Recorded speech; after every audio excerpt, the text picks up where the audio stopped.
Hollywood நடிகரான Tom Haaland நடிப்பில் மிகுந்த எதிர்பார்ப்பில் வரவிருக்கும் ஸ்பைடர்மேன் பிராண்ட் நியூ டே படத்தின் படப்பிடிப்பின் போது டாம் ஹாலண்ட் விபத்தில் சிக்கியுள்ளதாக தகவல் வெளியாகியுள்ளது.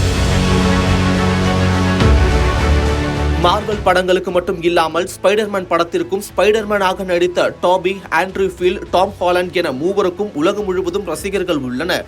அந்த வகையில் இதுவரை வெளியான அனைத்து ஸ்பைடர்மேன் படங்கள் எல்லாம் மிகப்பெரிய அளவில் வெற்றியடைந்தது.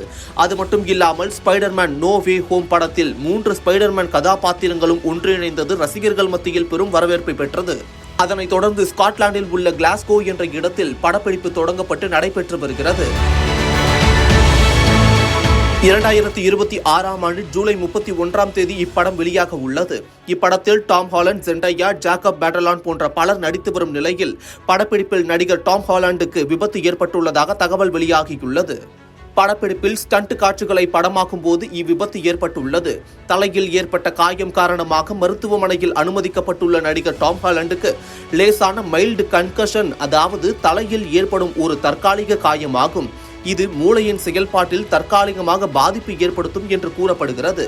டாம் ஹாலண்டை தவிர வேறு யாருக்கும் காயம் ஏற்படவில்லை என்றும், டாம் ஹாலண்ட் தற்போது ஓய்வில் இருக்கும் காரணத்தால் படப்பிடிப்புகளில் சிறிது மாற்றம் ஏற்பட்டுள்ளதாகவும் தகவல் தெரிவிக்கப்பட்டுள்ளது.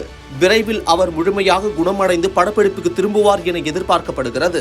மேலும் ஸ்பைடர்மேன் மற்றும் அமேசிங் ஸ்பைடர்மேன் திரைப்படங்களில் நடித்த டாபி மற்றும் ஆண்ட்ரூ கதாபாத்திரங்களின் ஸ்பைடர்மேன் ஆடையை நினைவுபடுத்தும் வகையிலும் அதன் சாயலிலும் டாம் ஹாலண்டின் ஸ்பைடர்மேன் ஆடை அமைந்துள்ளதாகவும் சொல்லப்படுகிறது.